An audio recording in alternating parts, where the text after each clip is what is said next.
Calon Presiden Prabowo Subianto dan calon Wakil Presiden Gibran Rakabuming Raka ditetapkan sebagai pemenang dalam Pilpres 2024. Ditanya soal kemungkinan bergabung ke koalisi Prabowo dan menjadi Menteri, Cawapres Mahfud MD enggan memberikan jawaban. Saat dikonfirmasi pada Rabu 3 April 2024 malam, Mahfud hanya memberikan jawaban singkat. Mahfud meminta agar permasalahan bergabung atau menjadi Menteri Prabowo Gibran tak ditanyakan kepadanya. Menurut mantan Menteri Koordinator Bidang Politik, Hukum, dan Keamanan, hanya orang yang memiliki kepentingan yang bisa menanyakan hal itu kepadanya. Pernyataan Cawapres 03 ini langsung mengundang gelak tawa. Sebelumnya, Ganjar juga merespon soal kemungkinan menjadi Menteri Prabowo Gibran.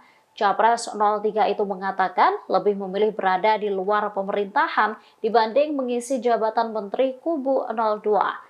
Menurutnya, lebih terhormat bila dirinya berada di luar pemerintahan agar mekanisme check and balance terjaga.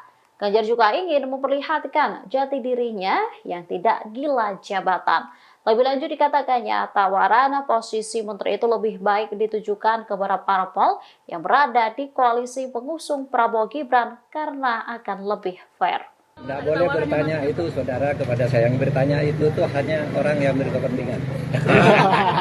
Terima kasih ya, Prof. Download Tribun X sekarang. Menghadirkan lokal menjadi Indonesia.